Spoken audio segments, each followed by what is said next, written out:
In the Old Testament of the Bible, the Christian God orders the Israelites to enter Canaanite cities and kill all the inhabitants, including women and children. According to the Bible, God chose to destroy these people because they were supposedly wicked. But even if that claim were true, why were innocent children included? If it is true that the biblical God gave such a command, then this alone is sufficient proof that this God is cruel and immoral. Christians, therefore, have only two honest options.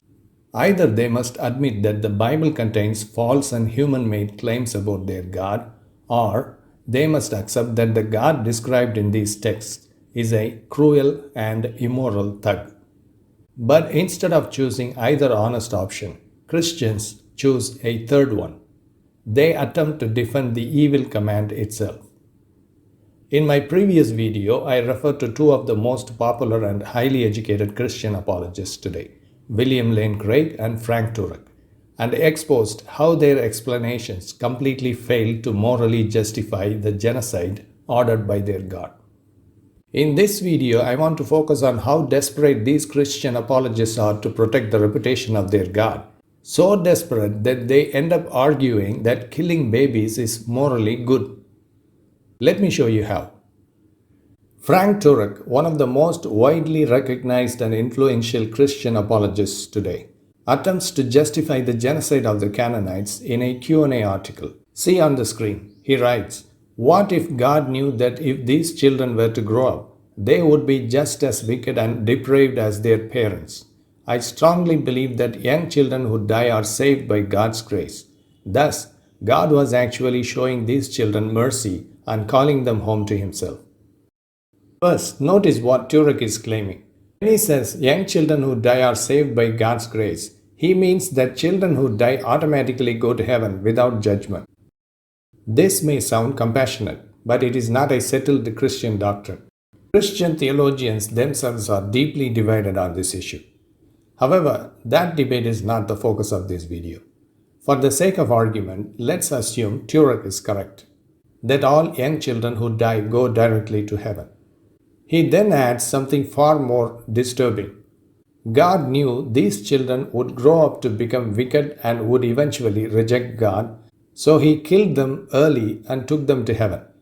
According to Frank Turek, then, God did something merciful by killing these babies, preventing them from sinning and ending up in hell. Now, let's assume this reasoning is also correct and examine its consequences. According to Christianity, everyone who rejects Jesus will end up in hellfire. So, if God genuinely wants to prevent people from going to hell, what should He do? Based on Frank Turek's logic, God should kill every child whom He knows will reject Jesus later in life. God would never allow a child to live unless He knew with certainty that the child would grow up and accept Jesus. If that were true, there would be no non-Christian adults in the world today. There would be no one in hell at all. So why do Christians constantly say that many people will go to hell? Why do they preach about Judgment Day, where Jesus will divide humanity into two groups and condemn one of them to eternal punishment? Why warn people about hell at all if God's solution is simply to kill future sinners early and save them? This argument completely destroys Christian theology. Free will, judgment, salvation, and hell all collapse under it. And notice something important. Christians never apply this logic consistently. They do not actually believe that God should kill children to save them. They only use this argument when they are trying to defend genocide. That alone exposes the dishonesty of this reasoning and the deceptiveness of Christian apologists. Frank Turek's mercy-killing argument collapses into contradiction and cruelty. Christian apologists invent these absurd excuses because they know they cannot defend their God's immoral acts in any honest way. So instead of admitting the obvious that these stories reflect ancient human brutality rather than divine morality, they twist language until killing children becomes love.